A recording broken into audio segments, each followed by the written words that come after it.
Good morning students. पिछले class में हमने नवपाषाण काल पढ़ा, यानी कि पाषाण युग के प्रकाष्ठा नवपाषाण युग के बारे में हमने पढ़ा।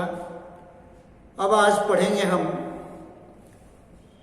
चैल्कोलिथिक पीरियड, ताम्रपाषाण युग। नाम से ही विदित होता है कि तांबा और पाषाण यानी कि धातु और पत्थर दोनों के संगम इस युग में हुए। जैसा कि हमने देखा कि न्यूलिथिक पीरियड के लास्ट फेज में धातु के प्रारंभ शुरू हो गए थे और पहला धातु जो खोज किया गया था वह तांबा था, यानी कि मेटल का प्रयोग प्रारंभ हो गया और वह तांबे के रूप में हुआ। सिविलाइजेशन की यह अवस्था चैल्कोलिथिक पीरियड कहलाई। ताम्रपाषाण युग, ताम्रपाषाण काल, स्टोन प्लस लिथिक। नवपाषाण काल में हमने देखा कि कृषि कार्य प्रारंभ हो गया, लेकिन उसके धुंधले प्रमाण मिले हैं। इस एज में ताम्रपाषाण युग में एग्रीकल्चर और पशुपालन दोनों के प्रमाण हम पाते हैं। यह वह युग था जब सेटल लाइफ शुरू हो गया, क्योंकि कृषि कार्य करना था। ये लाइफ कहां शुरू हुआ? अगर इनके अवशेषीय प्रमाणों पर जाते हैं तो हम पाते हैं कि उन नदी के क्षेत्रों के समीप में जहां पहाड़ी क्षेत्र थे वहां पर ये निवास स्थान बनाया अपना। ये कल्चर भारत के विभिन्न हिस्सों में पाई गई। जहां जहां पाई गई है उसके आधार पर इसको हम 4 भागों में बांटे हैं। पहला है बनास कल्चर। जो बनास कल्चर जो है ये उदयपुर के समीप क्षेत्र में बनास नदी के, सूखी नदी के आसपास पाई गई है। बनास कल्चर राजस्थान में था।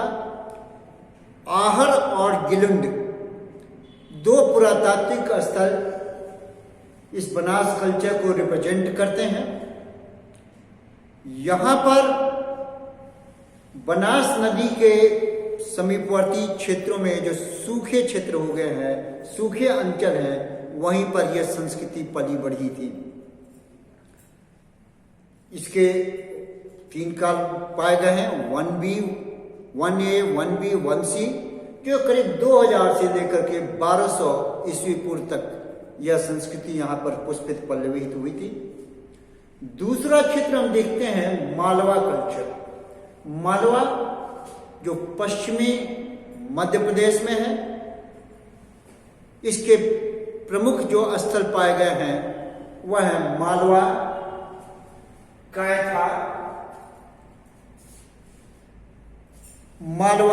कायथा, एरन, नौदा टोली, ये 4 प्रमुख इसके स्थल पाए गए हैं।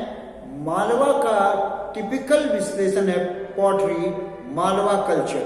मालवा वेयर ये ब्लैक एंड रेड वेयर के ही एक टाइप थे, मालवा कल्चर। तीसरा हम आते हैं, थोड़ा सा दक्कन की ओर चलते हैं, वो है जॉर्वे कल्चर, जो महाराष्ट्र के पश्चिम दक्कन क्षेत्र में, जो पश्चिमी भागों में पाए गए हैं। यहां पर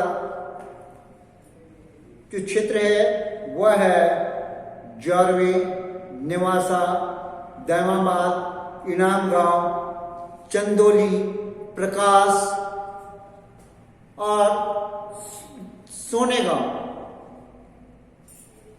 चंदौली, सोनेगांव, प्रकाश, ये सब तो पुणे डिस्ट्रिक्ट में है और जोरवे, नेवासा, दैमाबाद ये अहमदनगर डिस्ट्रिक्ट में पाए गए हैं। नासिक निसंदेह रूप से, नासिक अपने आप में नासिक के पास है। ये इसका जो टिपिकल साइट है जोरवे, जोरवे कल्चर जिसके नाम पर पड़ा है, ये प्रवरा नदी जो गोदावरी नदी की एक शाखा है उसी के समीप यह पाया गया है। इस स्थल के प्रमाण पाए गए हैं। ऐसा माना जाता है कि इस कल्चर में बहुत से चीजें मालवा कल्चर से आई हैं, या तो मालवा कल्चर से बोरो की गई हैं और कुछ चीजें दक्षिण भारत के नवपाषाण संस्कृति से ली गई है। Neolithic culture of southern India and Malwa culture दोनों का यहां पर प्रभाव देखने को मिलता है। मालवा कल्चर इस तरह से दो संस्कृतियों का संगम था।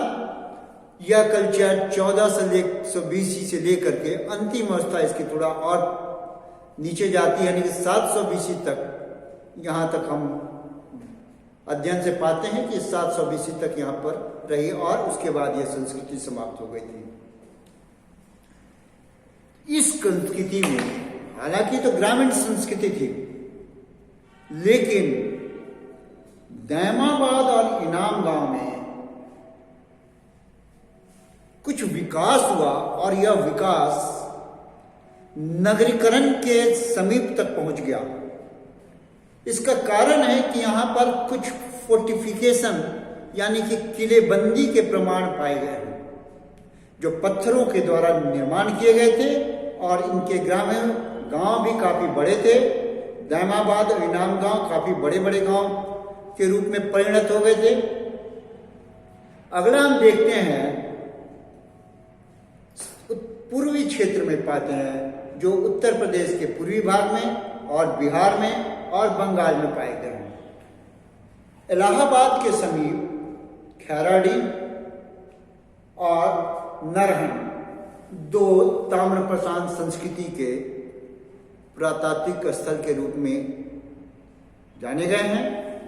इसी प्रकार बिहार में चिरान, जो गंगा और गंडक नदी के पास स्थित है, के अलावा सोनपुर, वो भी गंगा के उत्तर में, ताराडी, यहां भी ताम्रपाषाण युगीन सभ्यता जो बिहार में पाए गए हैं। बंगाल में पांडुर, राजार और ढबी तीन ऐसे पाए गए हैं जहां पर ताम्रपाषाण युगीन सभ्यता के अवशेष पाए गए हैं। इस समय हम देखते हैं कि पत्थरों के प्रयोग तो होते थे, पत्थर के टूल्स के, स्मॉल टूल्स के पाए जाए गए हैं, उनके हथियार पाए गए हैं, लेकिन कॉपर यानी तांबे की मात्रा बहुतायत से मिलने लगी है और ताम्र के हथियार बने हैं। ताम्र के कई अन्य सामग्रियां बनी है जिसको हम देखेंगे।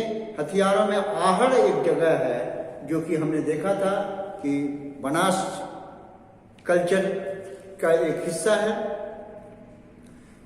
आहड़ और गिलुंड, और यहाँ पर सपाट कुल्हाड़ियाँ, चूड़ियाँ, तांबे की बनी चूड़ियाँ, कई सीड्स यानी तांबे के चादर पाए गए हैं। सभी तांबे की यहाँ पर जो पाए गए हैं, इसी के कारण इसे हम लोग ताम्रवती भी कहते हैं, यानी कि तांबे की अधिकता यहाँ पाई गई है।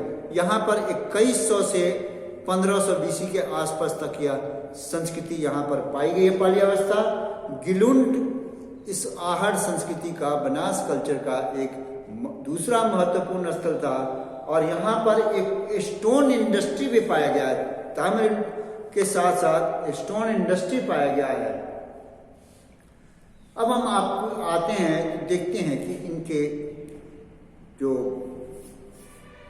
पेशा क्या क्या था और क्या क्या उपजाते थे, इनके बारे में हम पढ़ेंगे। तो पहली बात कि इस काल में जैसा कि मैंने बताया था कि पॉटरीज का निर्माण होने लगा था। ये पॉटरी यानी कि मृदभांड, चाक पर निर्मित मृदभांड बनने लगे थे, क्योंकि नवपाषाण काल के प्रारंभिक दौर में हमने देखा था कि हाथ के बने, और नवपाषाण के दूसरे दौर में यानी एडवांस स्टेज में देखा था चाक पर बनने लगे। ताम्रपाषाण में पॉटरी जो मृदभांड जो है वो व्हील टर्न है, और ब्लैक एंड रेडवेयर काले और लाल मृदभांड की प्रमुखता रही है। कुछ मृदभांड रेडवेयर में पाए गए हैं, बफवेयर का अभाव पाया गया है। ब्लैक एंड रेडवेयर पर सफेद धारी बनी है, black and red ware white lines बनी है। यहां पर जो मृदभांड तो बने हैं, इनमें क्या क्या पाया गया मृदभांडों में, तो इसमें जनरली हम देखते हैं कि तस्तरियां थी, और वो भी स्टैंड पे बनी हुई तस्तरियां थी। बर्तन टोंटीदार बर्तन बने थे, मृदभांड मटके बने हैं, और ये तमाम स्थलों से, चाहे राजस्थान के क्षेत्र हो या मध्य प्रदेश के हो या बिहार के या यूपी के बंगाल, तमाम क्षेत्रों पर ब्लैक एंड रेडवेयर ही पॉटरी पाई गई है, जो इसकी एक खास विशेषता थी। महाराष्ट्र, एमपी और बिहार में टोंटीदार जलपात्र मिले हैं।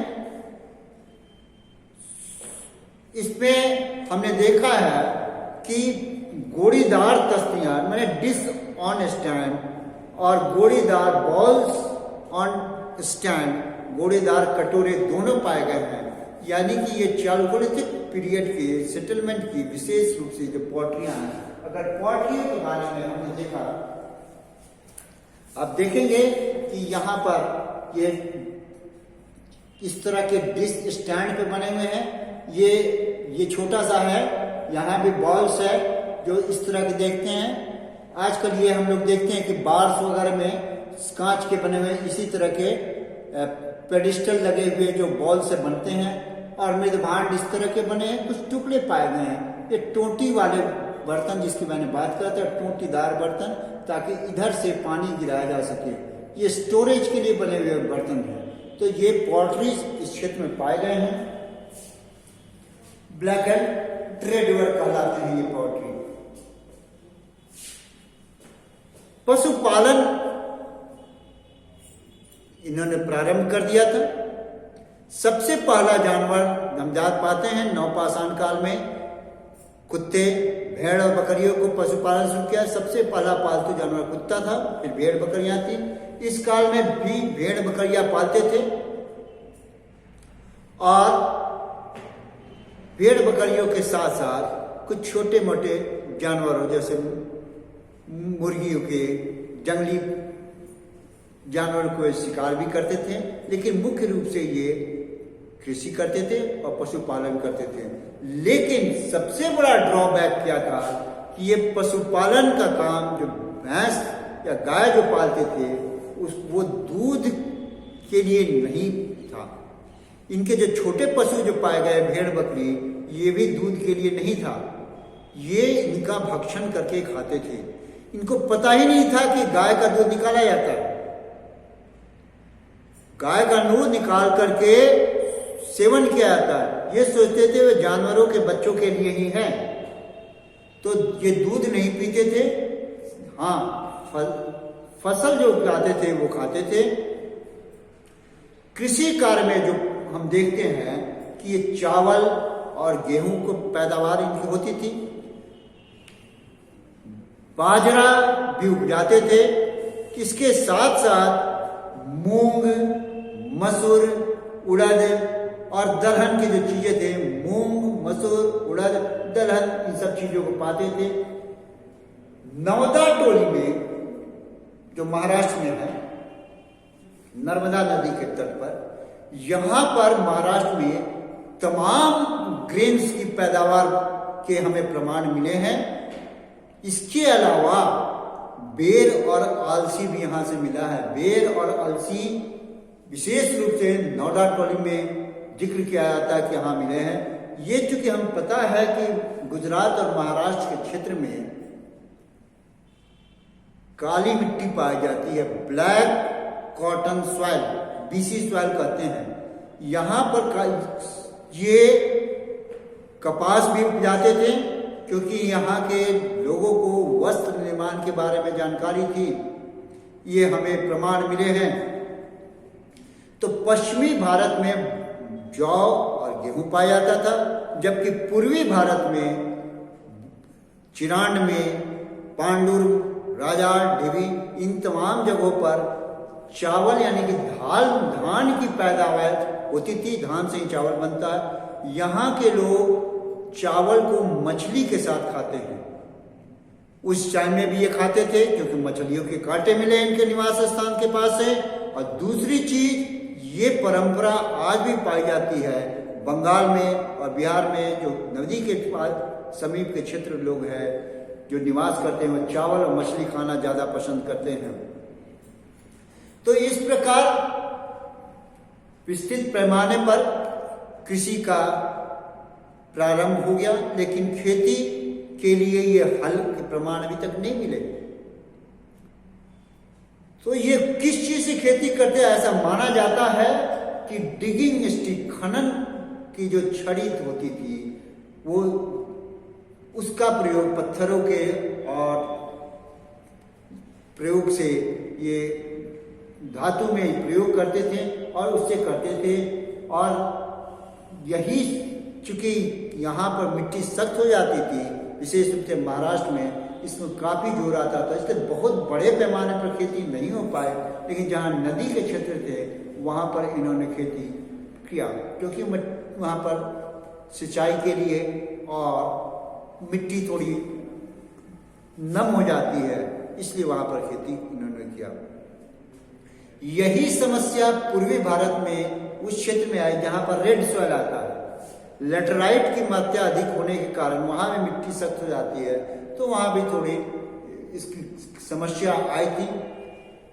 तांबे का प्रयोग ये बहुत बड़े पैमाने पर उधर नहीं कर पाए पूर्वी भारतीय क्षेत्र में, क्योंकि वहाँ तांबा सीमित मात्रा में पाया गया है। और दूसरा, यह तांबे को मिश्रित कर पाने में अभी सफल नहीं हो सके, क्योंकि तांबा उतना मजबूत धातु नहीं होता है। अगर इसको टीन के साथ और जिंक के साथ मिक्स किया जाए तो कांसा बन जाता, और कांसा जो काफी मजबूत होता है। तो ये अवस्था अभी नहीं आई थी। अब उनके घरों के बारे में, हाउसेज या सेटलमेंट के बारे में देखते हैं, तो जैसा कि मैंने शुरू में बताया था कि ये ग्राम्य जीवन था। ये मिट्टी के बने मकानों में रहते थे,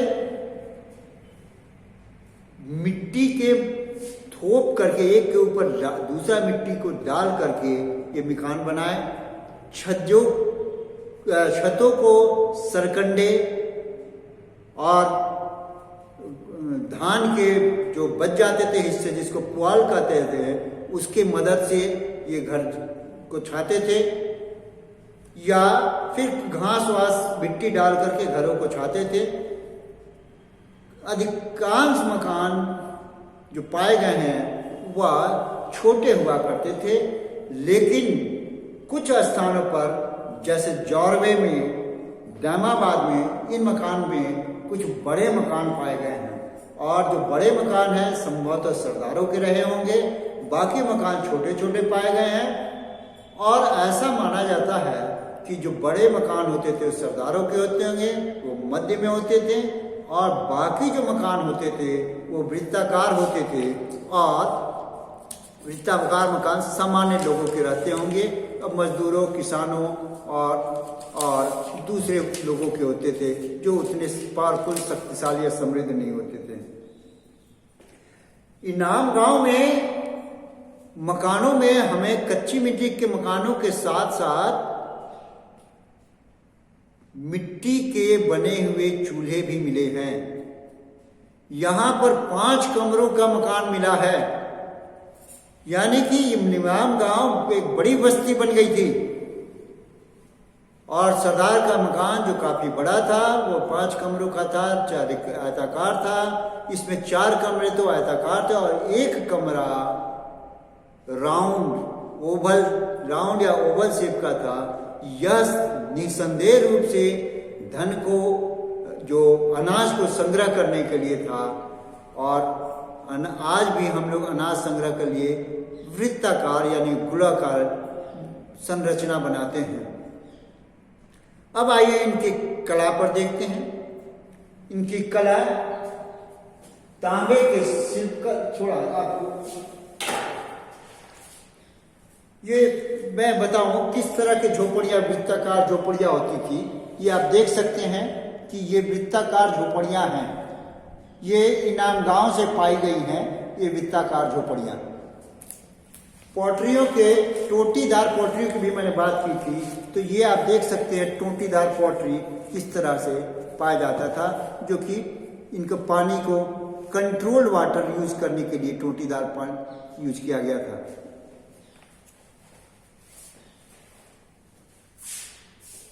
अब आइए आते हैं कला पर। तांबा का प्रयोग होने से तांबे के शिल्पकर्म के बारे में ये दक्ष हो चुके थे। तांबे के साथ साथ पत्थर के काम की जानकारी इन्हें पहले से तो थी ही। अब एडवांस स्टेज में हुए पत्थर के अच्छे अच्छे काम होने लगे। पत्थर के बीट्स भी बनने लगे, कीमती अर्धकीमती पत्थरों के मणके बने, तांबे के औजार बने, हथियार बने, हारपून का प्रयोग हुआ, तांबे की बंसी बनी जो मछलियों के मारने के लिए काम आती थी, एरो हेड्स भी बने थे, कंगन बने तांबे के जो महिलाओं के प्रयोग में आता था। मनके जो पत्थर का जो काम मैंने बताया था वो कार्नेलियन, जो कीमती और कार्नेलियन, एस्टिएटाइट, बहुत से क्वार्ट्ज और क्रिस्टल के बने थे। चूंकि मैंने बताया अब था अभी कुछ देर पहले कि महाराष्ट्र में कॉटन पैदा होता था और ये कताई बुनाई जानते थे, यानी कि सिलाई कताई बुनाई का काम इनको पता था, तभी इनसे वस्त्र निर्माण का कार्य प्रारंभ हो गया इस काल में। इनाम गांव में धातुओं के साथ साथ हाथी के दांत की भी वस्तुएं कलात्मक दृष्टिकोण से बनी है, वो बड़ी अच्छी बन पड़ी है। तो इस तरह से आइवोरी वर्क्स हुआ। अब इनके थोड़ा धार्मिक विश्वास पर आते हैं। धार्मिक विश्वास, ये शवों का अंतिम संस्कार करते थे और इसके लिए समाधान का प्रयोग करते थे। ये इनका धार्मिक विश्वास था। ये अपने मृत परिजनों को